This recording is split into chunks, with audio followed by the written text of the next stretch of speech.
श्रीगुरुभ्यो नमः। हरि ओम। श्रीमहागणाधिपतये नमः। श्रीमहासरस्वत्यै नमः। हरि ओम। यत्कर्ता जगतां भर्ता संहर्ता महसां निधिः प्रणमामि तमादित्यं बहिरन्तस्तमोपहं। 2025 సంవత్సరం నవంబర్ నెల 7వ రాశి తులారాశి. ఈ తులారాశి పరిస్థితి ఎట్లా ఉందంటే, తులారాశి కూడా సరిగా చెప్పాలంటే 3 గ్రహాలు 4 గ్రహాలు బాగున్నాయి, 4 గ్రహాలు బాగాలేదు. ఏం చేయాలి? ఇట్లా ఉన్నప్పుడు మరి కాళ్ళు చేతులు ఉన్నాయండి. కాళ్ళు బాగుండగా చేతులు బాగుంటే ఏం పనికి వస్తుంది చెప్పండి? కాళ్ళతో తిరిగితే పర్వాలా, కాళ్ళతో తిరగలాగా అక్కడ కూర్చుంటే అన్నీ తెచ్చిపెట్టాల్సిందే. చేస్తే కాళ్ళు బాగుంటున్నాయి, చేతులు బాగాలేవండి, కలిపి నోట్లో పెట్టాలి. ఇట్లాంటి పరిస్థితులు ఏర్పాటవుతున్నాయి. అవయవాలన్నీ బాగుండాలి. మనకు శరీరానికి 9 రంధ్రాలు ఇచ్చారు. చెవులు 2, కళ్ళు 2 4, ముక్కులు 2 6, నోరొకటి 7. 7 రంధ్రాలు ఈ మెడకాయ పైనే ఇచ్చారు. ఇవి జ్ఞానేంద్రియాలు అన్నారు. తర్వాత ఒంటెలు 2 ఏళ్ళు, ఇవి 2 రంధ్రాలు. ఈ 9. ఈ 9 ఏది పని చేయకపోయినా మనం ఎందుకన్నా పనికొస్తామా? కనపడటం తగ్గిందండి. ఎదురొచ్చేది చూడకుండా దానికి ఎదురుపోతావు. వాడు అనుకుంటాడు నీ కళ్ళు లేవు, కళ్ళు తెచ్చే ఉంటావు, చూపు సరిగ్గా కనపట్టలేదు, వాడికి అర్థం కాదు. పక్కకు పోతాడు అనుకుంటే వాడు పక్క నుంచి పోతే వాడి పక్కకు నువ్వు పోయి వాడి కింద పడతావు. కళ్ళైనా అంతే, నోరైనా అంతే. నోరు బాగాలేదు, రుచి తెలియదు, ఏది పెట్టినా తింటావు. బాగుందా లేదా, వాసన వచ్చిందా చెడిపోయిందా తెలియదు. ఇట్లాంటి పరిస్థితులు 9 గ్రహాల్లో 4 గ్రహాలే బాగుండటం, మిగతా 4 గ్రహాలు బాగుండకపోవటం చాలా అపకారం జరిగే పరిస్థితి బాగా ఎక్కువ అవుతుంది. ఇది జరగడానికి కారకులం మనమే. మనం చేస్తున్నటువంటి మహాపాపాలే మనల్ని భ్రష్టు పట్టిస్తున్నాయి. 5 సంవత్సరాల పిల్లలకు ఇంజక్షన్లు ఇచ్చి మెచ్యూర్ అయ్యేటట్టుగా చేసి 5 సంవత్సరాల పిల్లలతో వ్యభిచారం చేయటం అంటే ఇది మనుషులు, జ్ఞానం ఉన్నవాళ్ళు, మానవ జన్మెత్తిన వాళ్ళు చేసే పనేనా? ఎప్పుడూ కూడా వివాహానికి వయస్సు కావాలి. ఈడు జోడు అన్నారు. దంపతులు ఇద్దరిని చూస్తే వీళ్ళు బాగున్నారు, వీళ్ళు సరిగా ఉన్నారు. నలుపు ఎరుపు ఉంటేనే అబ్బే ఆ పిల్ల బాగలేదురా, ఈ పిల్లలు ఎట్లా చూసుకున్నారు, ఆ పిల్లని నల్లడిదాన్ని అంటారు. అది కాదు, వయసే కాదు. ఇంత ఘోరమైనటువంటి స్థితి వ్యభిచార గృహాలు. ఈ వ్యభిచార గృహాల్లో 5 సంవత్సరాల పిల్లల్ని దొంగతనంగా తీసుకెళ్ళి వాళ్ళని మెచ్యూర్ చేసి వాళ్ళని ఇట్లా తయారు చేస్తున్నారు. అందులో వాళ్ళే కదండి, పెద్దవాళ్ళు కూడా కష్టపడి చదివి ఉద్యోగం చేయటం కంటే ఆడవాళ్ళకి ఇది బాగుంది అన్నవాళ్ళు కొంతమంది ఎక్కువైపోయినారు. అందువల్ల వివాహ వ్యవస్థ దెబ్బతినే పరిస్థితి పూర్తిగా వచ్చింది. ఈ వివాహ వ్యవస్థ ఎప్పుడైతే దెబ్బతిన్నదో మన హిందూ సాంప్రదాయం మొత్తం నాశనం అయిపోయినట్లే. అది గుర్తుపెట్టుకోవాలి. భార్యాభర్త జీవితం మొత్తం కలిసి ఉంటేనే ఆ పిల్లలు, ఆ కుటుంబం బాగుంటారు. ఎవరి దారి వాళ్ళదైతే పిల్లల దారి పిల్లలదే, మొగుడు దారి మొగుడుదే, పెళ్ళాం దారి పెళ్ళాందే. వృద్ధులైపోయిన ముసలాళ్ళు అడుక్కునాల్సిందే. ఈ పరిస్థితి రావడానికి కారకులు ఎవరు? మనమే. మరి వయసులో ఉన్నంతకాలం, అందంగా ఉన్నంతకాలం భార్య పనికొచ్చింది. కాస్త వయస్సు తేడా వచ్చేప్పటికల్లా వయసున్న పిల్లెంబడి పడుతున్నావు. నీకు పిల్లలు ఉన్నారు, నువ్వు దాంతో పోతావు. చివరికి తల్లిదండ్రులు ఏం చేస్తారు? వాడు నీ భార్యతో నీతో కాపం చేయట్లేదమ్మా, నీకు పెళ్లి చేస్తూ ఉంటారు, చిన్నగా పెళ్లి చేస్తారు. ఆ పిల్లలు ఏమవుతారు? నాయనమ్మ తాత దగ్గర ఉంటారు. వాళ్ళు ఎన్నాళ్ళు బతుకుతారండి? పిల్లల దారి పిల్లలే. వాళ్ళు అనాథ శరణాలయాల పాలవుతున్నారు. మరి వృద్ధులు వృద్ధాశ్రమాల పాలైపోతున్నారు. చివరికి బజార్లమ్మడి అడుక్కు తింటున్నారు ముసలివాళ్ళు. ఈ కర్మ ఎందుకు పట్టింది? తల్లి తండ్రి గురువు దైవన్నారు. ఈ పద్ధతులన్నీ పోయి మరి ఏ మతస్థులైనా సరే భార్యాభర్తలు కలిసి ఉండి కుటుంబం క్షేమంగా ఉండేట్టుగా చూసుకోవటం అనేది హిందూ సాంప్రదాయంలో పూర్తిగా ఉంది. అనేక మతస్థులు ఉన్నారు. ఏ మతస్థులైనా హిందూ సాంప్రదాయం ప్రకారమే బతికారు. ఇప్పుడు ఆ బ్రతుకు జరువు పోయింది. అందరూ భ్రష్టు పట్టిపోయేటువంటి పరిస్థితి వచ్చింది.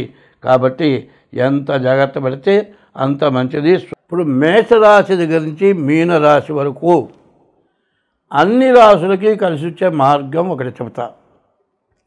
ఎట్లా అంటే, ఏమండి డేట్ ఆఫ్ బర్త్ రాశారు అంటారు. శిరస్సు కనపడగానే పుట్టినట్లు. ఒక బిడ్డ 10 నిమిషాలు బయటకు వస్తుంది, 15 నిమిషాలు, 20 నిమిషాలు ఇంత ఒత్తిడితో బయటకు వచ్చిన తర్వాత చేసేటప్పటికి ఇంకో 10 నిమిషాలు, అర్ధగంట పడుతుంది. మరి టైము తేడా, లగ్నం తేడా, నక్షత్ర పాదం తేడా, నక్షత్రం తేడా ఇట్లా వచ్చి చెప్పిన జాతకమే తారుమారవుతుంది. ఒకవేళ సరిగ్గా ఉన్నా మీరు చేసుకున్న పాపం వల్ల కొంత నష్టం జరుగుతూ ఉంటుంది. మరి ఇవన్నీ కూడా మహాపాపాల వంశంలో కొంతమంది మహాపాపాలు చేస్తారు.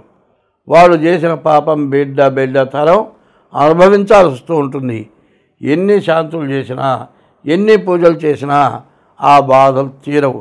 చూడండి, ఈ కలియుగంలో విపరీతమైన పాపం పెరిగి ఈ సంవత్సరం వచ్చినంత బాధలు ఎవ్వరికీ రాలే, ప్రపంచం అందరికీ వచ్చింది. ఈ బాధలు ఎందుకు వచ్చినాయి? మనకు తెలిసి చేతులారా పాపం చేసుకున్నావు. ఆ పాపం నివృత్తి కాక ఈ బాధలు వస్తున్నాయి. కాలికి దెబ్బ తగిలితే మందు వాడకపోతే కాలు మానుతుందా? నువ్వు చేసిన పాపానికి దైవాన్ని పూజించకపోతే ఈ బాధలు పోతాయా? ఇట్లాంటి బాధలు పెరగడానికి కారణం మనమే. ఎందుకంటే వేదంలో కొన్ని విషయాలు చెప్పారు. మరి వేదం అంటే అందరి వల్ల కాదు. వేదంలో మరి 18 పురాణాలు, 18 పురాణాలు వ్యాసుడు రాశాడు. అన్నిట్లోకి అన్నీ రాసినా కూడా ఆయనకి ఏదో బాధగా ఉందట. నారదుడు చూసి, ఏందయ్యా ఏదో పరాయజానంగా ఉన్నావు ఏమిటి అంటే, ఏమిటోనండి ఇన్ని పురాణాలు రాసినా నీదేంతో తప్పు చేశారనిపిస్తోంది అంటే, అప్పుడు ఆయన అన్నాడు, నువ్వు ఎన్ని పురాణాలు రాసినా దైవాన్ని పూజించే విధానం, దైవ భక్తి కలిగింది నువ్వు ఏది రాయలేదయా. అందువల్ల దైవ భక్తి రావాలి అంటే రామాయణ, భారత, భాగవతాలు అన్నిట్లో కలిపి మరి భాగవతం అనేది రాయమన్నాడు. ఆ భాగవతం ఎట్లా ఉంటుందంటే, భాగవతం భాగవతం భాగవతం భాగవతం అంట మొదలు పెడితే భాగవతం చెడిపోం. భాగవతం అటువంటి భాగవతంలో గజేంద్ర మోక్షం అని ఉంది. ఈ గజేంద్ర మోక్షం 40 రోజులు చేయించుకుంటే మీకు ఎటువంటి దోషాలున్నా పోతాయి. కాదు అంత ఓపిక లేదు, 21 రోజులు చేయించుకోండి. కాకపోతే 11 రోజులు చేయించుకోండి. ఏమండి పుస్తకాలు అమ్ముతున్నారు, మేము చేసుకుంటామంటే దాంట్లో ఒక పద్యం చెబుతాను. మరి విష్ణుమూర్తి వెళుతుంటే అమ్మవారు వెనకాడితే పోతుంది. ఆయన్ని అడుగుదాం, ఎక్కడికి పోతున్నావు అని అడుగుదామనే పద్యం ఇట్లా రాశారు. అడిగేదన నీకు అడుబడి జను నడిగిన తన మగడు నుడుగడని నడ యుడుగున్ వెడనెడ సిరిముడి తడబడ నడుగిడదు జడేమా నడుగిడు నెడలను. ఈ పద్యం ఎవరన్నా ఒకసారి పుస్తకం చూసిన వాళ్ళు చెప్పగలుగుతారా?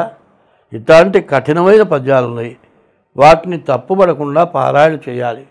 మరి సప్తశతిలో మరి భార్యాము రక్షత భైరవేమనుంది. వాడు పొరపాటు పడి భార్యాము రక్షత భైరవేం అనే బదులు భార్యాం భక్షత భైరవేం అన్నాడు. భార్యను తినేసింది అమ్మవారు.